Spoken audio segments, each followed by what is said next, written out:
has a 434-pound shot. Therefore, much of the federal ordinance will outweigh our guns by at least 400 pounds. Yet, as once again illustrated by the defenses of Charleston, not more than a month ago on April 7th, that basically, though you may have inferior artillery, if you have enough guns and you serve them well, you can outgun your enemy, because though he has large guns, they are few and slow to load. Thus illustrated in Charlestown, when those Confederate defenders were able to achieve a rate of fire of over 2,200 shots to the Federals' 136 shots. So the men there definitely pounded more iron upon them than were able to achieve fire opposition. Now, they will load this gun with solid shot, which once again intended to bash upon the ironclad vessels that would come up this river channel. The maximum range of this 32-pounder would be 1,922 yards, or about 1.25 miles. You're not likely to hit any target at this range. But once again, the river channel is but 800 yards across from this position. Therefore, any vessel that comes within the confines of this fort can be fired upon with relative accuracy.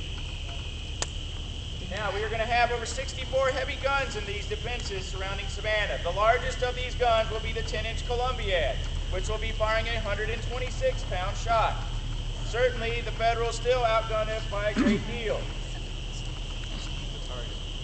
As we can see, there's quite a monstrous creature coming down upon us as we speak.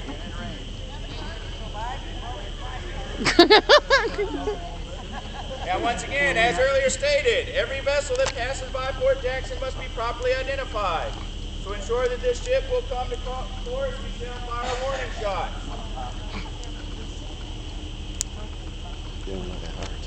Now, they're in the process of loading. Now, notice that there are but 3 men upon this gun. Normally, you would want 7 men to load and fire proper. All right? Each man would perform a step in the loading procedure to load quickly. Now, notice the main powder magazine is down here upon the ground. This house peak roof area right here.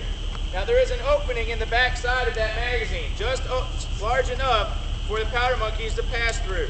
And essentially, each powder charge would not be resting up on top of that battery, as that would be quite dangerous.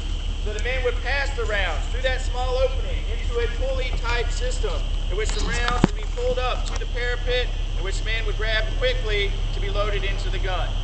So it's quite a system, and once again, training is paramount. The speed of these men's movements and dedication to their movements is critical to our success.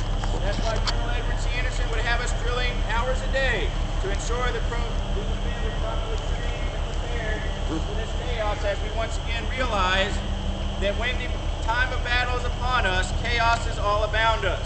If you do not train proper, you will not be prepared. As once again, you must be trained to such a degree that your movements almost become involuntary, in which there is no thought required, but you have done things so commonly that your body merely moves to the orders and commands of your officer. Now, normally, a cannon will be led by at least a non-commissioned officer. That's why Corporal Jowers is leading this drill. So now they will prime. Passing the friction primer up to the gun will be placed into the vent and step out with lanyard in hand. The gun is now prepared to fire.